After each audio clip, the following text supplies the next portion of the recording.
안녕하세요. 열린마음 빵쌤 순천 성남초 교사 방주영입니다.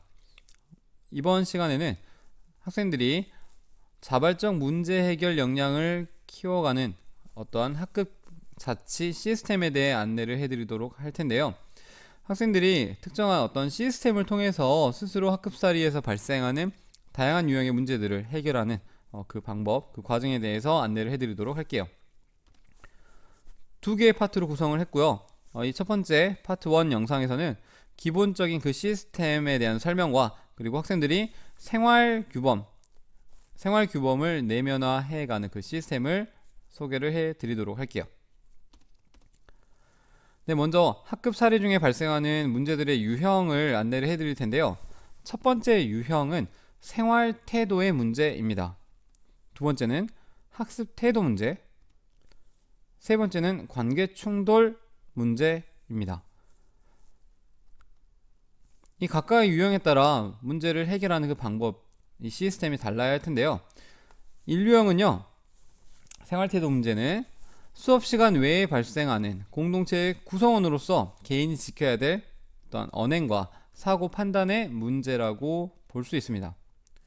두 번째는 수업 시간 안에 발생하는 나와 우리 모두의 배움을 방해하는 언행과 사고 판단의 문제라고 볼 수 있고요.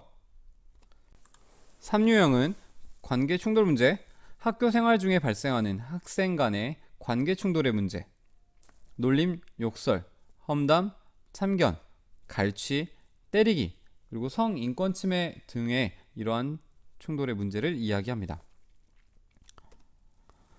그렇다면 이러한 세 가지 유형의 문제들을 어떻게 해결하는지 그 시스템의 기본 구조를 설명을 해드리도록 할게요.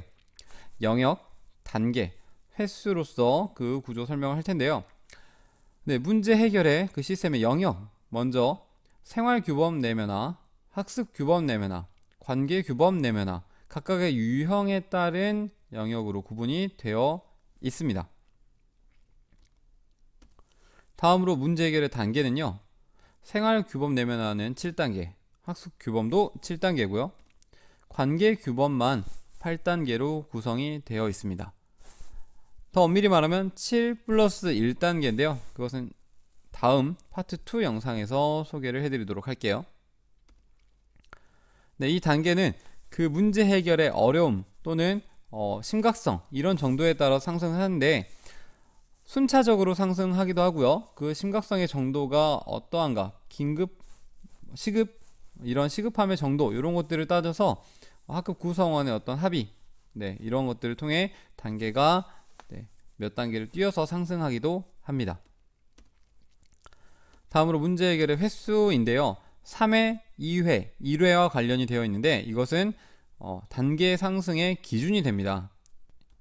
무슨 말이냐면요, 예를 들어 이런 겁니다. 지금 초록색으로 되어 있는 영역 위에 3회라고 되어 있는데요. 그 부분에 있어서 1단계에서 자발적 수정의 방법을 3차례 시도했지만 만약에 문제가 해결이 되지 않았을 때에는 2단계로 넘어가는 거죠. 그리고 2단계 마찬가지로 3회 3차례 적용을 했으나 해결이 안 됐을 시에는 3단계로, 그리고 노란색 영역은 2회이기 때문에 2차례씩 시도하고 나서 문제가 해결되지 않으면 다음 단계로 넘어간다는 것을 의미하는 겁니다. 그렇게 단계 상승의 기준이 되는 것이 바로 이 회기이고요. 네, 이러한 문제 해결 시스템은요, STCW라는 대화법의 바탕을 두고 있는데요. 이것은 시스템을 지탱하는 문제 해결 대화법으로 학생들이 연중 배워나가야 될 평생에 추천하는 그러한 문제 해결 대화법입니다. Stop, Think, Choose, Want, 이 앞글자를 따서 만든 것인데요.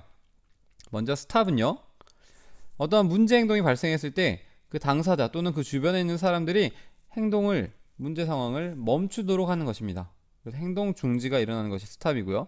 이것은 가장 어떻게 보면 문제를 초반에 해결할 수 있는 가장 중요한 것으로 학급 구성원 모두가 행해야 될 기본적인 의무이자 책무라고 볼 수 있습니다. 다음으로 think는요, 생각하는 겁니다. 문제 상황 속에 나와 상대방이 어떠한 감정을 느꼈을지 그리고 어떠한 욕구를 바랄지에 대해서 생각을 하는 거죠.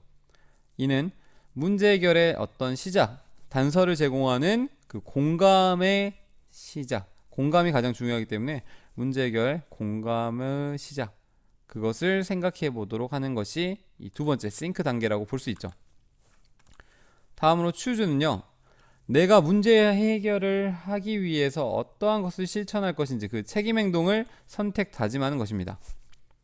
이것은 차후 문제가 다시 일어나지 않도록 방지를 하기 위한 그런 실천할 수 있는 그런 실천지향적인 사고 판단이 되어야 한다는 것이 핵심 포인트입니다. 마지막으로 want, 상대방에게 이해를 또는 용서를 구하거나 그리고 나의 다짐과 더불어 변화해 줄 점을 요청하는 등 그 자신의 바람을 전하는 그것을 생각하는 것인데요. 차후 문제 재발 방지, 이 또한 think와 더불어서 문제가 다시 발생하지 않도록 하는 나와 너의 어떤 실천 지향적인 사고 판단이라고 할 수 있습니다. 그래서 한눈에 본다면 이러한 과정이 아이들의 문제 해결 대화법으로 제시가 되는 건데요. 가장 핵심은 일단 문제가 더 심각해지지 않도록 스탑, 행동을 멈추게 하는 것, 이것이 이 STCW의 가장 중요한 부분이라는 것, 그것을 강조해 주시면 됩니다. 그렇다면 지금부터는요, 생활규범 내면화 시스템 7단계 생활태도 문제 해결에 대해 안내를 해 드리도록 하겠습니다. 각각의 단계가 무엇을 의미하는지 소개를 해 드릴게요. 1단계는 1, 2, 3, 1, 2, 3 매직을 기반으로 한 자발적 수정의 단계입니다. 학생들에게 무엇을 잘못했는지 지적받는 것 없이 스스로 자신의 행동을 되돌아보고 수정할 수 있는 기회를 제공하는 것인데요. 저는 이때 수업 외적인 상황, 실외에서 일어나는 상황도 많기 때문에 수신호 카운팅을 사용을 합니다. 이때 저는 교사의 수신호는 학생 또한 사용하게 함으로써 학생들이 서로의 어떤 습관을 들여줘야 되는 그런 다양한 상황에 대해서 신호를 공유할 수 있도록 하고 있는데요. 간단하게 1, 2, 3 이렇게 세 손가락을 사용해서 자신 스스로 행동을 수정할 수 있는 기회를 주는 것이죠. 그리고 이 세 차례의 카운팅이 이루어질 때까지도 행동을 수정하지 않았을 시에는 그의 어떤 상응하는 어떠한 문제 행동을 하고 있었으며 그것을 어떻게 해결할 수 있는지, 어떻게 행동하는 것이 올바른 것이었는지에 대해서 간단하게 대화를 나누는 그러한 정도로 이 단계를 마치는 거죠. 그리고 이것이 세 차례, 즉 1, 2, 3 카운팅이 세 차례 반복되는 문제 상황이 계속 일어났을 때는 2단계로 넘어가는 겁니다. 이 2단계는 생활반성지를 쓰는 것인데 STCW 공감 대화법과 그리고 변화를 계획하고 실천을 점검하는 이러한 내용들로 구성이 되어 있습니다. 그래서 반성 후에 어떤 긍정적인 변화를 위한 노력, 책임 행동을 실천할 수 있는 그러한 양식을 제공하는 거죠. 개인의 습관 형성과 직결되는 이 생활반성지의 구성은 다음과 같은데요. 좀 더 크게 확대를 해서 보여드리면 이렇게 생활반성지는 변화계획서라는 이름을 또 가지고 있고요. 급풍과 자치법, 어떤 자치법과 관련이 있는 행동이었는지를 생각해 보도록 합니다. 이때 자치법을 한 번 더 살펴보게 되는 거고요. 그리고 기본적인 자신의 어떤 행동의 원인과 그것이 왜 잘못됐는지 이러한 부분들을 생각을 해보게 합니다. 그리고 그 문제 행동으로 그 주변 사람들이 느꼈을 감정이나 어떠한 것을 나에게 요구하고 바랄지 그걸 읽어보고 그리고 나는 어떤 책임 행동을 지고 주변 사람들에게 부탁할 것인지를 이 STCW에 대해서 생각해보는 공간이 마련되어 있습니다. 그리고 앞으로 구체적으로 그러한 문제 상황이 예방되도록 또는 그 문제 상황을 어떻게 해결할 것인지에 대한 바른 행동과 말로 바꾸어 보는 그 사컷 그림 일기 이러한 형태로 좀 반성을 시키는데요. 이것을 그림으로써 친구들이나 선생님으로 하여금 이 상황을 관찰할 수 있도록, 즉 눈에 보이는 구체적인 말과 행동으로 다짐할 수 있도록 하기 위해 이러한 그림 일기를 쓰게 하는 거죠. 그리고 이 문제 행동이 일어난 날짜를 기록하고 일주일 동안 하교할 때 이것이 잘 실천이 되었는지 아니었는지를 확인하는 것. 이것이 바로 이 반성지가 담고 있는 변화, 계획서, 실천 점검표 이런 부분들을 담고 있는 거죠. 그래서 그 모든 것이 끝났을 때 일주일의 노력이 증명이 되었을 때 이 문제 행동이 해결되었으므로 인정하는 선생님의 확인란까지 담고 있는 것. 그것이 바로 이 생활 반성지라고 할 수 있습니다. 이러한 과정을 통해서 문제를 해결하는 것이 바로 2단계이고요. 이러한 학생들의 기록은 이 30펀치로 뚫은 파일로 누적해 감으로써 1년 동안 학생들의 어떤 과거나 현재 이런 것들을 비교해서 볼 수 있는 근거, 생활지도의 근거가 되어줍니다. 그럼에도 불구하고 문제가 해결이 되지 않을 수 있습니다. 아이들의 어떤 과거의 습관 이런 것들은 쉽게 바뀌는 것이 아닌데요. 3단계에 적용하는 것은 또래 상담입니다. 또래 상담자의 도움으로 어떠한 바른 생활 습관을 만들어 갈 것인지에 도움을 받는 것인데요. 원칙은 또래 상담자는 반드시 상담 내용을 기록하고 선생님과 공유하도록 되어 있다는 거죠. 상담의 자리에는 선생님이 함께하지 않지만 그 대화 내용이나 이런 것들은 선생님께 안내가 된다는 것을 이 당사자, 문제를 일으킨 당사자도 반드시 알고 있는 것이죠. 그래서 이러한 또래 상담, 선생님과 바로 즉시 대화하는 것을 부담스러워하는 아이들에게 스스로 문제를 해결할 수 있는 힘을 길러줄 수 있는 좋은 방법이 됩니다. 하지만 또래 상담을 통해서도 문제가 잘 해결이 안 될 수 있죠. 그런 경우에는요, 이렇게 4단계 선생님과의 대화로 넘어가는 것이죠.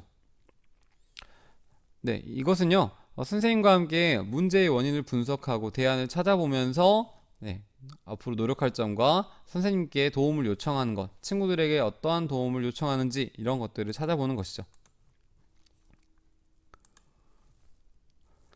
하지만 선생님과의 상담을 통해서도 문제가 해결되지 않을 수 있습니다.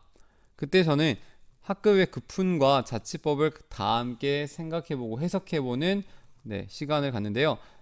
회복적 자치법정이라고 이름을 붙인 이유는 제가 실시하는 자치법정은 아이들의 어떠한 행동에 대한 벌점을 부여하고 상점을 부여하는 그것에 근거한 어떠한 상벌을 주는 것이 아니라 학급 공동체가 다 함께 어떻게 그 학생의 문제 행동을 바르게 수정해 나갈 것인지, 바르게 수정해 나갈 수 있는 환경을 어떻게 구성해 줄 것인지, 조성해 줄 것인지 이러한 것들을 생각해가는 공동 문제 해결의 시간이 되는 거죠. 형태는 이렇게 법정의 방식을 취하고 있지만 그 핵심에는 공감과 치유, 왜 그러한 문제 행동을 일으켰는지, 왜 그럴 수밖에 없었는지에 대한 공감, 그 친구에 대한 공감과 그리고 그것을 치유하기 위한, 회복하기 위한 그 과정을 다 함께 만들어 간다는 것, 거기에 핵심이 있기 때문에 저는 회복적 자치법정이라고 부르고 있습니다. 하지만 5단계 회복적 자치법정, 많은 부분들이 이 5단계 아래에서 끝이 나는데요. 그럼에도 불구하고 해결이 안 될 때는 가정과 연계해서 지도를 해야 되는 상황으로 넘어가는 겁니다. 그래서 이 6단계가 오기까지의 다양한 과정에 이 1단계부터 5단계까지의 수많은 노력과 그것이 기록으로 남아 있는데요. 생활반성지, 또래상담 결과지, 선생님과의 면담 상담지, 그리고 자치법정의 기록 이런 부분들을 가정과 함께 나누면서 그럼에도 불구하고 학교에서 이제 가정의 도움을 받아야 될 때가 됐다는 걸 자세하게 안내를 하고 대화가 시작이 되는 거죠. 이 과정에서는요, 세 주체가 함께하는 것이기 때문에 학생과 교사는 앞으로 만들어갈 노력에 대해서 학부모님 앞에서 다짐하고, 학생과 학부모는 가정에서 만들어갈 노력에 대해서 선생님 앞에서 다짐하며, 마지막으로 선생님과 학부모님이 어떠한 협력 관계를 구축할 것인지에 대해서, 어떠한 도움을 서로 주고받을 것인지에 대해서 학생 앞에서 다짐하는 그러한 시간이 된다는 점에서 교육 3주체가 함께하는 이 교육 공동체 대화는 대단히 문제 해결에 도움이 된다고 볼 수 있습니다. 네, 마지막으로 7단계인데요. 학생생활교육위원회. 학생의 생활규범 내면화를 위해 노력하는 학교 전체를 대표하는 전문가들의 집단이라고 볼 수 있습니다. 그런데 학교뿐만 아니라 지역사회 공동체의 협력을 통해서 만들어가는 부분인 거죠. 더 이상 학급 담임에 그리고 가정의 노력만으로 해결이 되지 않는 경우가 있을 수 있습니다. 그런 부분에서는 더욱 전문적인 도움을 받을 필요가 있다는 거죠. 그래서 저는 이 학생생활교육위원회란 이름의 구성이 각 학교별로 되어야만 한다는 것을 제안하는 거죠. 비슷한 이름으로는 기존의 학생생활선도위원회 이런 것들이 있는데요. 생활선도라는 그런 명칭보다는 학생들이 스스로 문제를 해결할 수 있도록 지도한다는 측면에서 학생생활교육이라는 용어를 쓰는 것이 더욱 적절하다고 판단이 됩니다. 그래서 이 부분은 학교에 구성이 되어 있지 않은 경우도 많고요. 있다 하더라도 유명무실한 경우가 많은데 이 부분은 학교 교육공동체의 합의를 통해서 마련을 해 놓는 것이 필요하다는 그러한 생각이 듭니다.